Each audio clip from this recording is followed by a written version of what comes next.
Hello friends, welcome back to smart study. അപ്പോൾ ഇന്ന് നമ്മൾ 4ാം ക്ലാസ്സിലെ കൂട്ടുകാരുടെ മലയാളത്തിലെ രണ്ടാമത്തെ യൂണിറ്റായ ഇനിയും മുന്നോട്ട് എന്ന് പറയുന്ന യൂണിറ്റിലെ രണ്ടാമത്തെ പാഠഭാഗമായ തോൽക്കാൻ മനസ്സില്ല എന്ന് പറയുന്ന പാഠഭാഗമാണ് നോക്കാൻ പോകുന്നത്. ഇതിനു മുന്നേയുള്ള എല്ലാ പാഠഭാഗങ്ങളും നമ്മൾ ഇതുപോലെ വീഡിയോ ആയിട്ട് ചെയ്തിട്ടുണ്ട്. നിങ്ങളുടെ പാഠഭാഗങ്ങളും അതുപോലെ അതിലെ ചോദ്യങ്ങളും ഉത്തരങ്ങളും എല്ലാം ഡിസ്കസ് ചെയ്യുന്നുണ്ട് എല്ലാ പാഠഭാഗത്തിലെയും. അപ്പോൾ അതിൻ്റെ ലിങ്ക് ഞാൻ ഈ വീഡിയോയുടെ താഴെ ഡിസ്ക്രിപ്ഷൻ ബോക്സിൽ കൊടുക്കാം. നിങ്ങൾക്ക് വേണ്ടിയിട്ട് ഒരു പ്രത്യേക പ്ലേലിസ്റ്റ് തന്നെ നമ്മുടെ ചാനലിലുണ്ട്. Class four Malayalam new text books എന്ന് പറയുന്ന പ്ലേലിസ്റ്റാണ്. അപ്പോൾ അതിൻ്റെ ലിങ്ക് ഞാൻ ഈ വീഡിയോയുടെ താഴെ ഡിസ്ക്രിപ്ഷൻ ബോക്സിൽ കൊടുക്കാം. കൂട്ടുകാരെല്ലാവരും അതൊന്ന് പോയി ചെക്കൗട്ട് ചെയ്ത് നോക്കൂ കേട്ടോ. അപ്പോൾ ഇന്നത്തെ വീഡിയോയിലേക്ക് എല്ലാ കൂട്ടുകാർക്കും സ്വാഗതം. തോൽക്കാൻ മനസ്സില്ല. തടസ്സങ്ങളിൽ തട്ടി വീഴുന്നവരല്ല നമ്മൾ, അതിനെ മറികടക്കുന്നവരാണ്. അപ്പോൾ എന്താണ്, ചെറിയ ചെറിയ തടസ്സങ്ങൾ ഉണ്ടാകുമ്പോൾ തന്നെ അതിൽ വീഴുന്നവരല്ല നമ്മൾ ആരും, അതിനെ മറികടക്കുന്നവരാവണം നമ്മളെല്ലാവരും എന്നാണ് പറയുന്നത്. അപ്പോൾ അതിനെക്കുറിച്ചുള്ള ഒരു പാഠഭാഗമാണ് നമുക്ക് തന്നിട്ടുള്ളത്. അപ്പോൾ നമുക്ക് പാഠഭാഗം നോക്കാം. നക്ഷത്രങ്ങളിലേക്ക് മിഴി തുറന്നൊരാൾ. ഇരുട്ടും വെളിച്ചവും ഓടിപ്പിടിച്ചു കളിക്കുന്ന സ്റ്റേജ്. കാറ്റിൻ്റെ അലകളിലേറിയും മധുര സംഗീതം ഹാളിനകത്ത് ഒഴുകി വഴിയുന്നു. നർത്തകരാരാണ്, കാണികൾ ആരാണ് എന്ന് വേർതിരിക്കാനാവില്ല. കാറ്റത്തുലയുന്ന പൂമരങ്ങളെ പോലെ സകലരും ചുവടുവെച്ച് ആടുകയാണ്. പല വർണ്ണങ്ങളിൽ പുഞ്ചിരി പൊഴിക്കുന്ന വൈദ്യുത വിളക്കുകൾക്ക് പോലും അതിൽ പങ്കുചേരുന്നു എന്ന് തോന്നുന്നു. പെട്ടെന്നാണത് സംഭവിച്ചത്. ബ്രേക്കിട്ടതുപോലെ കൊട്ടും പാട്ടും നിലച്ചു. സംഗതി മറ്റൊന്നുമല്ല, സ്റ്റീഫൻ വീണ്ടും കുഴഞ്ഞു വീണിരിക്കുന്നു. കൂട്ടുകാരെല്ലാം ചേർന്ന് സ്റ്റീഫനെ സാവകാശം എഴുന്നേറ്റിരിക്കാൻ സഹായിക്കുന്നുണ്ട്. പക്ഷേ ഏറെ നേരത്തെ ശ്രമം വേണ്ടി വന്നു അതിന്. അപ്പോൾ എന്താണ്, ഒരു സ്റ്റേജ് ഷോനെ കുറിച്ചാണല്ലേ അവിടെ പറയുന്നത്. മധുര സംഗീതം ഹാളിനകത്താകെ ഒഴുകി വഴിയുന്നുണ്ട്. അതുപോലെ തന്നെ നർത്തകരാരാണ്, കാണികൾ ആരാണ് എന്ന് മനസ്സിലാവാത്തതക്ക വിധം വേർതിരിവില്ലാത്ത പോലെ സകലരും ചുവടുവെച്ചാടുകയാണല്ലേ. പല വർണ്ണങ്ങളിൽ പുഞ്ചിരി പൊഴിക്കുന്ന വൈദ്യുത വിളക്കുകൾക്ക് പോലും അതിൽ പങ്കുചേരുന്നു എന്ന് തോന്നിപ്പോകുന്നുണ്ട്. അത്രയും മനോഹരമായിട്ടാണല്ലേ അവിടെ ആ ഒരു സ്റ്റേജ് ഷോ നടന്നുകൊണ്ടിരിക്കുന്നത്. പെട്ടെന്നൊരു സംഭവം സംഭവിച്ചു അല്ലേ. എന്താണ്, ബ്രേക്ക് ഇട്ടതുപോലെ കൊട്ടും പാട്ടും എല്ലാം നിലച്ചു. എന്തായിരുന്നു കാര്യം? സ്റ്റീഫൻ വീണ്ടും കുഴഞ്ഞു വീണിരിക്കുകയാണല്ലേ. കൂട്ടുകാരെല്ലാം ചേർന്ന് സ്റ്റീഫനെ സാവകാശം എഴുന്നേറ്റിരിക്കാൻ സഹായിക്കുന്നുണ്ട്. പക്ഷെ എന്താണ്, ഏറെ നേരത്തെ ശ്രമം വേണ്ടി വന്നു അതിന് അല്ലേ. അപ്പോൾ പിന്നീട് എന്തായിരിക്കും സംഭവിച്ചിട്ടുണ്ടാവുക, എന്തായിരിക്കും അവിടെ ആ ഒരു സംഭവം നടന്നിട്ടുണ്ടാവുക? ഇതിപ്പോൾ തുടരെ ഉണ്ടാവുന്നുണ്ട്. കഴിഞ്ഞ ആഴ്ച വഞ്ചി തുഴയുന്നതിനിടയിലും സ്റ്റീഫൻ കുഴഞ്ഞു വീണിരുന്നു. ഇപ്പോൾ അവന് സംസാരശേഷിയും നഷ്ടമാവുന്നുണ്ട്. 21 വയസ്സ് മാത്രം പ്രായമായ ഒരു ചെറുപ്പക്കാരൻ. അവനിങ്ങനെ ഇടയ്ക്കിടെ കുഴഞ്ഞു വീഴാൻ കാരണം എന്താവും? നീണ്ട പരിശോധനക്കൊടുവിൽ ഡോക്ടർമാർ വിധി എഴുതി. സ്റ്റീഫൻ ഇനി ഏറെയൊന്നും ജീവിക്കാനാവില്ല, ഏറിയാൽ 2 വർഷം മാത്രം. അത് പറയുമ്പോൾ അവരുടെ കണ്ണുകളിൽ വെളിച്ചം കെട്ടുപോയിരുന്നു. അപ്പോൾ എന്താണ് സംഭവം? തുടരെ കുറേ പ്രാവശ്യമായിട്ട് ഇപ്പോൾ ഇങ്ങനെ സ്റ്റീഫൻ കുഴഞ്ഞു വീണ ആ ഒരു സംഭവം ഉണ്ടാകുന്നുണ്ടല്ലേ. അപ്പോൾ എന്താണ്, കഴിഞ്ഞ ആഴ്ച വഞ്ചി തുഴയുന്നതിനിടയിലും സ്റ്റീഫൻ കുഴഞ്ഞു വീണിരുന്നു അല്ലേ. ഇപ്പോൾ എന്താണ്, അവന് സംസാരശേഷിയും നഷ്ടമാവുന്നുണ്ട്. പതുക്കെ സംസാരശേഷിയൊക്കെ അവന് നഷ്ടമായിക്കൊണ്ടിരിക്കുകയാണല്ലേ. 21 വയസ്സ് മാത്രമാണ് അവൻ്റെ പ്രായം. ഒരു ചെറുപ്പക്കാരനാണല്ലോ അവനിങ്ങനെ ഇടയ്ക്കിടയ്ക്ക് കുഴഞ്ഞു വീഴാൻ കാരണം എന്താണ്? പരിശോധിച്ചപ്പോൾ ഡോക്ടർമാരെ വിധി എഴുതിയത് സ്റ്റീഫൻ ഇനി ഏറെയൊന്നും ജീവിക്കാനാവില്ല, ഏറിയാൽ 2 വർഷം മാത്രമേ ജീവിക്കാനാവൂ എന്നാണല്ലേ പറയുന്നത്. അത് പറയുമ്പോൾ എന്താണ്, ഡോക്ടർമാരുടെ കണ്ണുകളിൽ പോലും വെളിച്ചം കെട്ടുപോയിരുന്നു അല്ലേ. പതുക്കെ ശരീരത്തിൻ്റെ ചലനമറ്റുപോകും. സംസാരിക്കാനുള്ള കഴിവ് കുറഞ്ഞു തീരെ ഇല്ലാതാകും. മസിലുകളെ നിയന്ത്രിക്കുന്ന നരമ്പുകൾ ആകെ ക്ഷീണിച്ചു പോകുന്നതാണ് അസുഖം, അപൂർവമായ രോഗം. പൂമ്പാറ്റച്ചിറകുള്ള ഒരു ചെറുപ്പക്കാരൻ, അവനിതാ മരണത്തിൻ്റെ ഇരുട്ടിലേക്ക് പറന്നടുക്കുകയാണ്. അപ്പോൾ എന്തൊക്കെയാണ് അവനിൽ ഉണ്ടാവുന്നത്? പതുക്കെ ശരീരത്തിൻ്റെ ചലനം മറ്റുപോകും. അതുപോലെ സംസാരിക്കാനുള്ള കഴിവ് കുറഞ്ഞ് പിന്നെ തീരെ ഇല്ലാതാവും അല്ലേ. മസിലുകളെ നിയന്ത്രിക്കുന്ന നരമ്പുകളാകെ ക്ഷീണിച്ചു പോകുന്നതാണ് അസുഖം അല്ലേ. അപ്പോൾ അപൂർവമായൊരു രോഗമാണ്. അത് ബാധിച്ചത് എന്താണ്? സ്റ്റീഫനാണ്. അപ്പോൾ പൂമ്പാറ്റ ചിറകുള്ളൊരു ചെറുപ്പക്കാരനാണ് അവനിതാ മരണത്തിൻ്റെ ഇരുട്ടിലേക്ക് പറന്നടുക്കുകയാണ് എന്നാണ് പറയുന്നത് അല്ലേ. 1942 ഇംഗ്ലണ്ടിലെ ഓക്സ്ഫോർഡ് എന്ന സ്ഥലത്ത് പിറന്ന കുഞ്ഞ് സ്റ്റീഫൻ വില്യം ഹോക്കിംഗ്. സ്നേഹധനനായ പിതാവ് ഫ്രാങ്ക് ഹോക്കിംഗ്, വാത്സല്യനിധിയായ മാതാവ് ഇസബൽ ഹോക്കിംഗ്. വലിയ സമ്പന്നരല്ലെങ്കിലും മകനെ നന്നായി പഠിപ്പിച്ച് ഡോക്ടറാക്കാൻ മോഹിച്ച അച്ഛനമ്മമാർ. ഗണിതത്തിലും സയൻസിലും കുട്ടിക്കുള്ള താല്പര്യത്തെ പിന്തുണയ്ക്കുന്നതിൽ അവർ കാണിച്ച ഉത്സാഹം. സ്കൂളിലെ കൂട്ടുകാരും കളികളും കോളേജിലെ പഠനവും വിനോദവും എല്ലാം കൈവിടുകയാണ്. ആരും തളർന്നു പോകുന്ന നിമിഷം.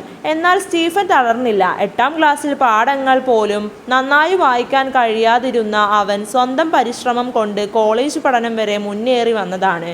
മരണത്തിലേക്ക് തന്നെ വലിച്ചു കൊണ്ടുപോകുന്ന മാരകരോഗത്തോട് മല്ലടിക്കാൻ തന്നെ അവൻ തീരുമാനിച്ചു. തോറ്റുകൊടുക്കാതെ തുടർന്നും 5½ പതിറ്റാണ്ടു ജീവിച്ചു. വെറുതെ അങ്ങ് ജീവിക്കുകയല്ല, ഉയരങ്ങളിൽ നിന്ന് ഉയരങ്ങളിലേക്ക് കുതിച്ചു കയറി തന്നെ ജീവിച്ചു. അപ്പോൾ എന്താണ്, 1942 ഇംഗ്ലണ്ടിലെ ഓക്സ്ഫോർഡ് എന്ന സ്ഥലത്ത് പിറന്നൊരു കുഞ്ഞാണ് ആര്? Stephen William Hawking. സ്നേഹനിധിയായ പിതാവാണ് ഫ്രാങ്ക് ഹോക്കിംഗ്. അതുപോലെ വാത്സല്യനിധിയായ മാതാവാണ് ഇസബൽ ഹോക്കിംഗ്. വലിയ സമ്പന്നരല്ലെങ്കിൽ എന്താണ്, മകനെ നന്നായി പഠിപ്പിച്ച് ഡോക്ടറാക്കാനായിരുന്നു അല്ലേ അച്ഛനമ്മമാരുടെ മോഹം. ഗണിതത്തിലും സയൻസിലും അതുപോലെ തന്നെ സ്റ്റീഫനും താല്പര്യം ഉണ്ടായിരുന്നു. അപ്പോൾ എന്താണ്, അവൻ്റെ സ്കൂളിലെ കൂട്ടുകാരും കളികളും കോളേജിലെ പഠനവും വിനോദവും എല്ലാം എന്താണ്, കൈവിട്ടു പോവുകയാണ്. ആരും തളർന്നു പോകുന്ന നിമിഷമാണ് അല്ലേ. പക്ഷെ എന്താണ് അവൻ ചെയ്തത്? സ്റ്റീഫൻ തളർന്നില്ല അല്ലേ. 8ാം ക്ലാസ്സിൽ പാഠങ്ങൾ പോലും നന്നായി വായിക്കാൻ കഴിയാതിരുന്ന അവൻ സ്വന്തമായി പരിശ്രമിച്ചുകൊണ്ട് കോളേജ് പഠനം വരെ മുന്നേറി വന്നതാണ് അല്ലേ. മരണത്തിലേക്ക് തന്നെ വലിച്ചു കൊണ്ടുപോകുന്ന മാരക രോഗത്തോട് മല്ലടിക്കാൻ തന്നെ ആണ് അവൻ തീരുമാനിച്ചത്. തോറ്റുകൊടുക്കാതെ തുടർന്നും 5½ പതിറ്റാണ്ട് അവൻ ജീവിച്ചു അല്ലേ. 2 വർഷത്തിൽ കൂടുതൽ ജീവിക്കില്ല എന്ന് പറഞ്ഞ അവൻ 5½ പതിറ്റാണ്ട് ജീവിച്ചു. വെറുതെ അങ്ങ് ജീവിച്ചു പോവുകയല്ല അല്ലേ ചെയ്തത്. എന്താണ് അവൻ ചെയ്തത്? ഉയരങ്ങളിൽ നിന്ന് ഉയരങ്ങളിലേക്ക് കുതിച്ചു കയറി തന്നെ ജീവിച്ചു അല്ലേ. അവൻ ചെറിയ കുട്ടിയായിരിക്കുമ്പോഴുള്ള ഒരു ഫോട്ടോ നമുക്കവിടെ തന്നിട്ടുണ്ടല്ലേ. അതുപോലെ തന്നെ അവൻ വലുതായപ്പോഴുള്ള ഒരു ഫോട്ടോയും നമുക്കവിടെ കൊടുത്തിട്ടുണ്ട്. അതാണ് നമ്മുടെ സ്റ്റീഫൻ ഹോക്കിംഗ്. ഇന്നേ വരെ ലോകം കണ്ട മികച്ച ശാസ്ത്രജ്ഞരുടെ മുൻനിരയിൽ തന്നെ പ്രപഞ്ചത്തെക്കുറിച്ച് അന്വേഷിച്ച് പുതിയ കണ്ടുപിടുത്തങ്ങൾ നടത്തി ധാരാളം പുസ്തകങ്ങൾ എഴുതി. അപ്പോൾ എന്താണ്, ഇന്നേ വരെ ലോകം കണ്ട മികച്ച ശാസ്ത്രജ്ഞന്മാരുടെ മുൻനിരയിൽ തന്നെയാണല്ലേ അവനുള്ളത്. പ്രപഞ്ചത്തെക്കുറിച്ച് അന്വേഷിച്ച് പുതിയ കണ്ടുപിടുത്തങ്ങളെല്ലാം നടത്തി ധാരാളം പുസ്തകങ്ങൾ എഴുതി. അതുപോലെ തന്നെ യന്ത്രങ്ങളുടെ സഹായത്തോടെ ആയിരക്കണക്കിന് ആളുകളുമായി സംസാരിച്ചു അല്ലേ. അധികമൊന്നും ശരീരം ഇളക്കാനാവാതെ വീൽ ചെയറിൽ ഇരുന്ന് ഉപകരണങ്ങൾ ഉപയോഗിച്ച് പറഞ്ഞും എഴുതിയും കണ്ടുപിടുത്തങ്ങൾ നടത്തിയും ആ വിസ്മയ ജീവിതം 76 കൊല്ലം തുടർന്നു. ലോകത്തിൻ്റെ ആദരവും അംഗീകാരവും ഏറ്റുവാങ്ങി ഏവർക്കും വെളിച്ചം പകർന്നുകൊണ്ട് തന്നെ. അപ്പോൾ എന്താണ്, അവന് അധികമൊന്നും ശരീരം ഇളക്കാനാവുന്നില്ലായിരുന്നു അല്ലേ. പക്ഷെ അവൻ എന്താണ്, വീൽ ചെയറിൽ ഇരുന്നു കൊണ്ട് ഉപകരണങ്ങൾ ഉപയോഗിച്ച് പറഞ്ഞും എഴുതിയും കണ്ടുപിടുത്തങ്ങൾ നടത്തിയും ആ വിസ്മയ ജീവിതം എത്ര കൊല്ലം ജീവിച്ചു? 76 കൊല്ലം തുടർന്നു അല്ലേ.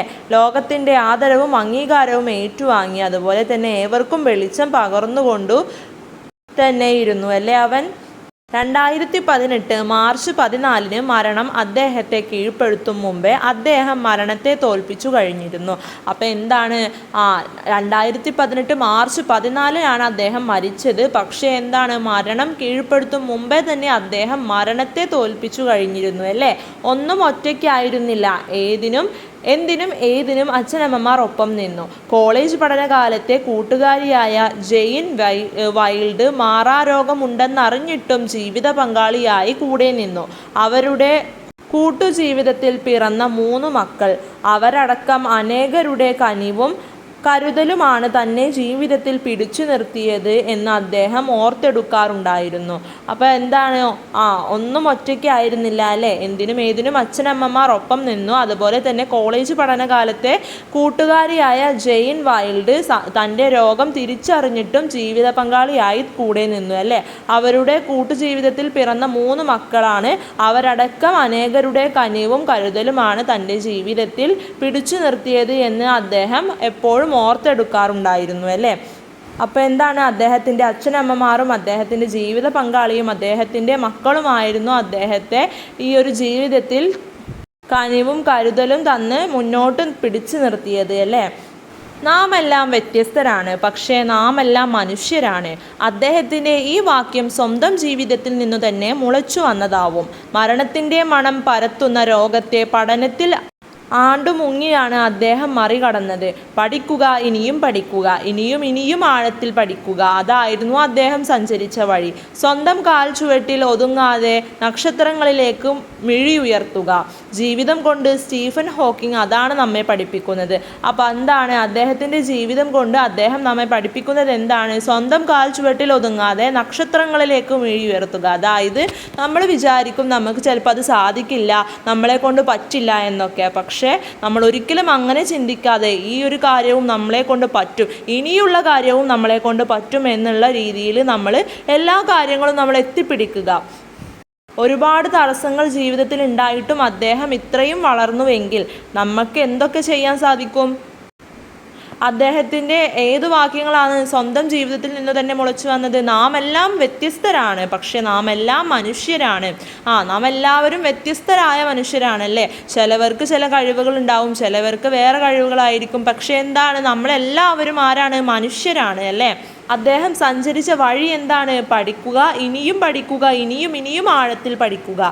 അപ്പം നമുക്ക് അറിയാത്തതും നമ്മൾ പഠിക്കാത്തതും നമ്മൾ കാണാത്തതുമായ കുറേ കാര്യങ്ങളുണ്ടല്ലേ. അപ്പോൾ അതിനെക്കുറിച്ചെല്ലാം നമ്മൾ പഠിക്കുക, ആഴത്തിൽ അതിനെക്കുറിച്ച് വീണ്ടും വീണ്ടും പഠിക്കാൻ നമ്മൾ ശ്രമിക്കണം അല്ലേ.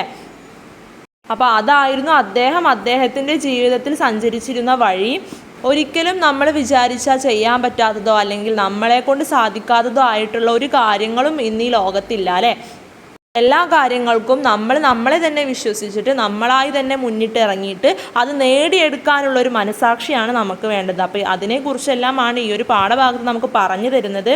ശരീരം കൊണ്ട് എത്രയൊക്കെ പ്രയാസപ്പെട്ടിരുന്ന ഒരു മനുഷ്യനാണല്ലേ വില്യം സ്റ്റീഫൻ ഹോക്കിംഗ്. 2 വർഷം മാത്രമേ ജീവിക്കാൻ കഴിയൂ എന്ന് ഡോക്ടർമാർ വിധി എഴുതിയിട്ട് എത്ര വർഷമാണ് അയാൾ ജീവിച്ചത്? 76 വർഷമാണ് അദ്ദേഹം ജീവിച്ചത്. അതെന്തുകൊണ്ട് മാത്രമാണ്? അദ്ദേഹത്തിൻ്റെ ആ ഒരു സ്വപ്നങ്ങൾ നേടിയെടുക്കണം എന്നുള്ള ആ ഒരു മനസ്സിൻ്റെ ശക്തി കൊണ്ട് മാത്രമാണ് അദ്ദേഹം ഇത്രയും കാലം ജീവിച്ചത്. അപ്പോൾ ഇതാണ് നമ്മുടെ പാഠഭാഗം. എല്ലാ കൂട്ടുകാരും പാഠഭാഗം നന്നായി വായിച്ചു നോക്കണം. അപ്പോൾ നമുക്കിതിലെ ചോദ്യങ്ങളും ഉത്തരങ്ങളും ഒന്ന് നോക്കാം. ഉത്തരം: ഇതൊരു ആഘോഷത്തിൻ്റെ വേദിയെയാണ് സൂചിപ്പിക്കുന്നത്. അവിടെ പരിപാടി അവതരിപ്പിക്കുന്നവരും കാണികളും എന്ന് വ്യത്യാസം വരുന്നില്ല. അല്ലെങ്കിൽ അങ്ങനെ തിരിച്ചറിയാൻ സാധിക്കാത്ത വിധം എല്ലാവരും ഒരുമിച്ചു ആഘോഷത്തിമിർപ്പിലാണ് എന്ന അർത്ഥവും വരാം. രണ്ടാമത്തെ ചോദ്യം എന്താണ്? നക്ഷത്രങ്ങളിലേക്ക് മിഴിയുയർത്തുക, നാം വെറുതെ മേപ്പോട്ട് നോക്കണം എന്നാണോ ഇതിനർത്ഥം?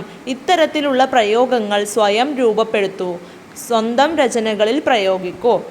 ഉത്തരം: നക്ഷത്രങ്ങളിലേക്ക് മിഴിയുയർത്തുക എന്നാൽ നാം വെറുതെ മേൽപോട്ട് നോക്കുക എന്നല്ല അർത്ഥം വരുന്നത്. പകരം ആകാശത്തോളം വലിയ കാര്യങ്ങളെ സ്വപ്നം കാണാനും അത് നേടിയെടുക്കാനും നാം ശ്രമിക്കണമെന്നാണ്. ജീവിതത്തിലെ ഏതു വലിയ പ്രതിസന്ധികളിലും തളരാതെ മുൻപോട്ട് പോകാൻ നാം പഠിക്കണം. ഉദാഹരണം: സ്വപ്നങ്ങൾക്ക് ചിറകുകൾ നൽകുക, അറിവിൻ്റെ ആഴക്കടൽ നീന്തുക. അപ്പോൾ ഇത്രയൊക്കെ ചോദ്യങ്ങളും ഉത്തരങ്ങളുമാണ് നമുക്ക് ഈ ഒരു പാഠഭാഗത്ത് തന്നിട്ടുള്ളത്. ഈ ഒരു 2 ചോദ്യങ്ങളും ഉത്തരങ്ങളും കൂട്ടുകാർക്ക് എല്ലാവർക്കും മനസ്സിലായിട്ടുണ്ടാകുമെന്ന് വിചാരിക്കുന്നു. ഈ ഒരു പാഠഭാഗം കൂട്ടുകാർ നന്നായി വായിച്ചു നോക്കണം. പാഠഭാഗവും അതിൽ പറഞ്ഞ കാര്യങ്ങളും കൂട്ടുകാർക്ക് എല്ലാവർക്കും നന്നായി മനസ്സിലായിട്ടുണ്ടാകുമെന്ന് വിചാരിക്കുന്നു. അപ്പോൾ നിങ്ങളുടെ അടുത്ത പാഠഭാഗമായി നമ്മൾ എത്രയും പെട്ടെന്ന് തന്നെ വരുന്നതാണ്. നിങ്ങളുടെ പ്ലേലിസ്റ്റ് ഒന്ന് ചെക്കൗട്ട് ചെയ്ത് നോക്കൂ കേട്ടോ. അപ്പോൾ ഇന്നത്തെ വീഡിയോയിൽ നമ്മൾ ഡിസ്കസ് ചെയ്ത എല്ലാ കാര്യങ്ങളും കൂട്ടുകാർക്ക് എല്ലാവർക്കും മനസ്സിലായിട്ടുണ്ടാകുമെന്ന് വിചാരിക്കുന്നു. ഇന്നത്തെ വീഡിയോ എല്ലാ കൂട്ടുകാർക്കും യൂസ്ഫുൾ ആയിട്ടുണ്ടാകുമെന്ന് വിചാരിക്കുന്നു. Thanks for watching.